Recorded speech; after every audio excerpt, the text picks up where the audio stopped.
ഇൻകുലാബ് സിന്ദാബാദ്. July 19 സിന്ദാബാദ്. July 19 സിന്ദാബാദ്. അവകാശ ദിനം സിന്ദാബാദ്. അവകാശ ദിനം സിന്ദാബാദ്. ബാങ്കിംഗ് മേഖല പെൻഷൻകാരുടെ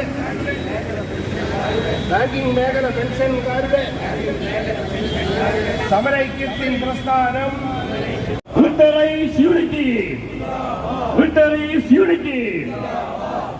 ബാങ്കിംഗ് മേഖലയിൽ പെൻഷൻ പരിഷ്കരണം നടപ്പിലാക്കുക.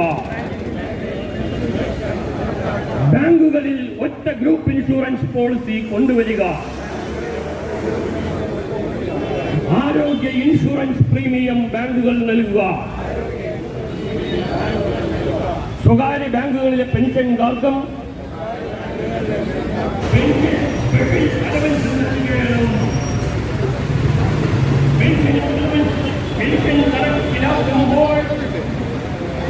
പെൻഷൻ കണക്കിലാക്കുമ്പോൾ സ്പെഷ്യൽ അലവൻസ് കൂട്ടണം.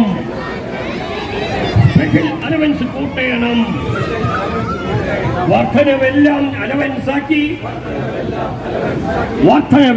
അലവൻസാക്കി കൊടുത്തും നീര് കൊടുത്തും ഞങ്ങൾ വളർത്തിയ ബാങ്കുകളെല്ലാം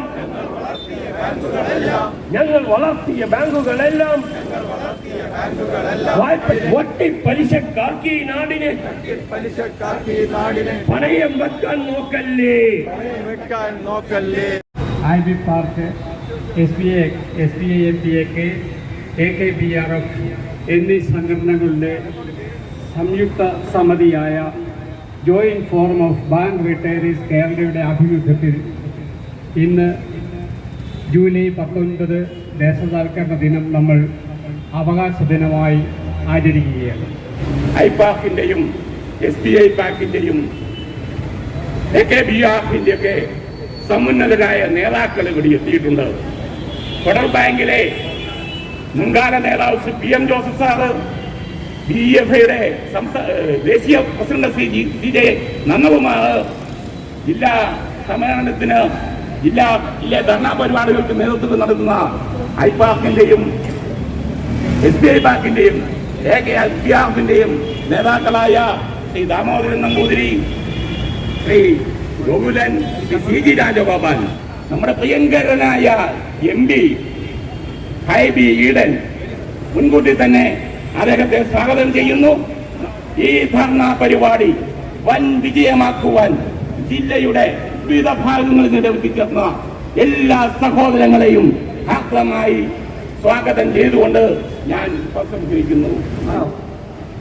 നമുക്കറിയാം 69 ബാങ്ക് 14 ബാങ്ക് നാഷണലൈസേഷൻ ചെയ്തതിന് ശേഷം രാജ്യത്തെ ബാങ്കിങ് സംവിധാനത്തിലും അതുപോലെ തന്നെ രാജ്യത്തിൻ്റെ എക്കണോമിയിലും വന്നിട്ടുള്ള മാറ്റങ്ങൾ എന്താണെന്നുള്ളത് ഈ നാട്ടിലെ സാധാരണക്കാർ മുതൽ എല്ലാവരും മനസ്സിലാക്കിയിട്ടുള്ളതാണ്. അപ്പോൾ ഇതെല്ലാം അട്ടിമറിച്ചുകൊണ്ട് എന്തുദ്ദേശത്തിലാണ് ഗവൺമെൻറ് ഈ പബ്ലിക് സെക്ടർ ബാങ്കുകളെ ഇല്ലാണ്ടാക്കുകയും ഗവൺമെൻറ് ഇങ്ങനെ ബാങ്ക് റിസർവേഷൻ്റെയൊക്കെ ഒന്നും പ്രീമിയം വാങ്ങാൻ പറഞ്ഞിട്ടില്ല. അപ്പോൾ അത് മാറ്റണം എന്നുള്ളതാണ് നമ്മുടെ ഒരു ആവശ്യം. നമ്മൾ പെൻഷൻ അപ്ഡേഷന് വേണ്ടി 2012 മുതൽ പല ശ്രമങ്ങളും നടത്തിയിട്ട് അവസാനം ഈ തവണത്തെ സെറ്റിൽമെൻറ്റിൽ UOB-യുമായിട്ടുണ്ടാക്കിയ കരാർ പ്രകാരം എന്ന് പറഞ്ഞിട്ട് ഒരു എസ്കിലേഷ്യ എന്ന് പറഞ്ഞിട്ട് നോക്കിയാണ്. ആ പണം പോലും പ്രൈവറ്റ് സെക്ടർ ബാങ്ക് റിട്ടയർ ചെയ്ത ആൾക്കാർക്ക് ഇതുവരെ കൊടുത്തിട്ടില്ല. നമ്മൾക്ക് പറയാനുള്ളത് കേൾക്കാനുള്ള ഒരു അവസരം നമുക്ക് തരുന്നില്ല എന്നുള്ളത് വലിയൊരു അപാകതയാണ്. അത് അപാകതയല്ല, ഒരു വലിയ അനീതിയാണ്.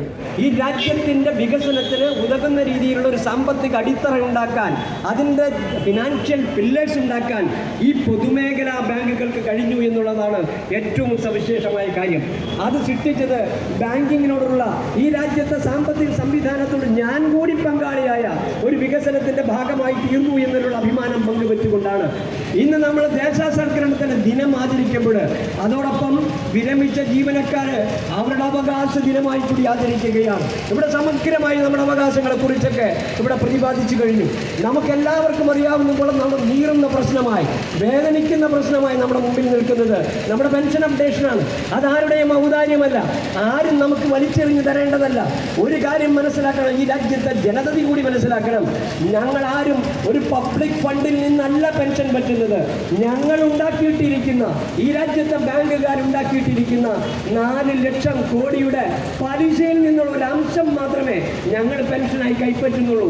അതുകൊണ്ട് ആർക്കും ഒരു പരാതിക്കിടയില്ലാതെ ഞങ്ങൾക്ക് അവകാശപ്പെട്ട പെൻഷനാണ് ഞങ്ങൾ ചോദിക്കുന്നത്.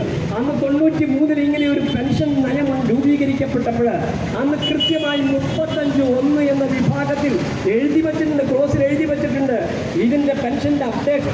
നമ്മുടെ കേരളത്തിൽ ബാങ്കിങ് മേഖലയിലെ റിട്ടയർ ചെയ്ത ജീവനക്കാരുടെ സംഘടന സംയുക്തമായി ഇത്തരത്തിലുള്ള പരിപാടികൾ നടത്തി വരികയാണ്. ഈ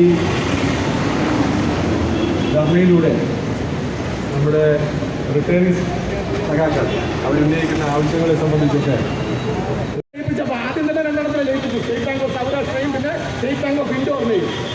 അതിനുശേഷം 5 ബാങ്കുകളുടെ ലേലം ചർച്ച ചെയ്തുകൊണ്ടിരിക്കുന്ന സമയം സ്റ്റേറ്റ് ബാങ്ക് ഓഫ് ട്രാവൻകൂർ ഉൾപ്പെടെ നമ്മുടെ നിയമസഭയിൽ ഒരു പ്രമേയം പാസാക്കി, പല ദിവസങ്ങളും പാസാക്കി. ദേശീയ സംസ്ഥാന ജില്ലാതല നേതാക്കന്മാരെ, സഹപ്രവർത്തകരെ, സഹോദരങ്ങളെ, സുഹൃത്തുക്കൾ, ആദ്യമായി joint forum of bank retirees Kerala pension പറ്റിയ തൊഴിലാളികളുടെയും ഓഫീസർമാരുടെയും ഈ സമര സമ്മേളനത്തിന് എല്ലാവിധ ഐക്യദാർഢ്യവും അഭിവാദ്യങ്ങളും ഈ അവസരത്തിൽ നേരുകയാണ്. രാജ്യത്തിൻ്റെ പൊതുമേഖലയെ സംരക്ഷിക്കണമെന്ന പൊതുവായ താല്പര്യം മുൻനിർത്തിക്കൊണ്ട് 10,000-കണക്കിന് വരുന്ന ബാങ്ക് റിട്ടയറീസിൻ്റെ ഏറ്റവും ന്യായമായ ആവശ്യമാണ്. കഴിഞ്ഞ 10 വർഷത്തിൻ്റെ ഇടയിൽ ഈ രാജ്യത്ത് വർദ്ധിച്ച ഇന്ധന വില എത്രയാണ് എന്ന് പരിശോധിച്ചാൽ, ഈ രാജ്യത്ത് നിത്യവും ഉപയോഗിക്കുന്ന സാധനങ്ങളുടെ വില പരിശോധിച്ചാൽ എന്തുകൊണ്ടാണ് ഈ ഒരു ന്യായമായ നീതീകരിക്കാൻ പറ്റുന്ന ആവശ്യം കേന്ദ്ര സർക്കാരിൻ്റെ മുമ്പിൽ നമ്മൾ വയ്ക്കുന്നത് എന്ന് വളരെ ലളിതമായി നമ്മൾക്ക് മനസ്സിലാക്കാൻ സാധിക്കും. ശ്രീമതി ഇന്ദിരാഗാന്ധി ഇന്ത്യയുടെ പ്രധാനമന്ത്രിയായിരുന്നപ്പോൾ ആരംഭിച്ച ബാങ്ക് ദേശസാൽക്കരണം എത്രയോ പൊതുമേഖലാ സ്ഥാപനങ്ങളാണ്. ഇന്ത്യയുടെ കരുത്തുറ്റ നവരത്ന കമ്പനികൾ മുതൽ ലാഭത്തിൽ പ്രവർത്തിക്കുന്ന എത്രയോ കമ്പനികളാണ്. ഫോറത്തിൻ്റെ പേരിൽ ഈ സന്ദർഭത്തിൽ ഞങ്ങൾ നന്ദി രേഖപ്പെടുത്തുകയാണ്.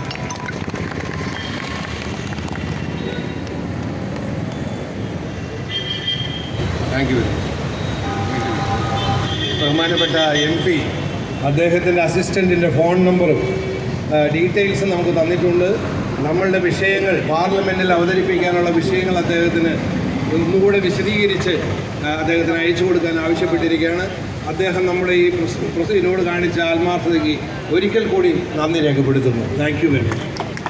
ഇപ്പോൾ ഏതാനും ദിവസങ്ങളായിട്ടുള്ളൂ നമ്മുടെ എബോക്കിൻ്റെ ദേശീയ ട്രൈനിയൽ ജനറൽ കൗൺസിൽ അത് ഗുവാഹട്ടിയിൽ വെച്ചായിരുന്നു. അപ്പോൾ അതിൻ്റെ അകത്തും ഇതേപോലെ തന്നെ പെൻഷനെ കുറിച്ചുള്ള വിഷയങ്ങൾ അവതരിപ്പിക്കാനുണ്ടായി. ഞാൻ 10ാമത്തെ ബൈപ്പാർട്ടേറ്റ് തൊട്ട് പെൻഷൻ എന്ന് പറയുന്നത് എല്ലാ സംഘടനകളുടെയും മെയിൻ ഒരു ആവശ്യമായിട്ട് മാറിക്കഴിഞ്ഞു.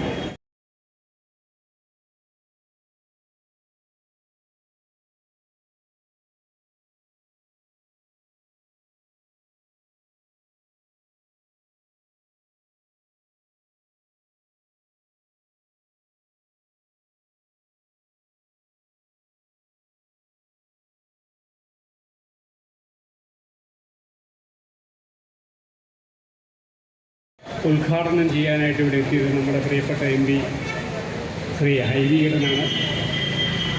അദ്ദേഹത്തിനെ തന്നെ കണ്ടപ്പോൾ തന്നെ അദ്ദേഹം നമ്മളോട് നമ്മുടെ ഈ പരിപാടി ഉദ്ഘാടനം ചെയ്യാൻ സമ്മതിച്ചു. ജോയിൻറ്റ് ഫോറത്തിൻ്റെ പേരിൽ നന്ദി രേഖപ്പെടുത്തുന്നത്. അതുപോലെ നമുക്കറിയാം നമ്മുടെ കാതലായ പ്രശ്നങ്ങൾ ബാങ്കിംഗ് മേഖലയിൽ പെൻഷൻ പരിഷ്കരണം നടപ്പിലാക്കുക. With the race unity.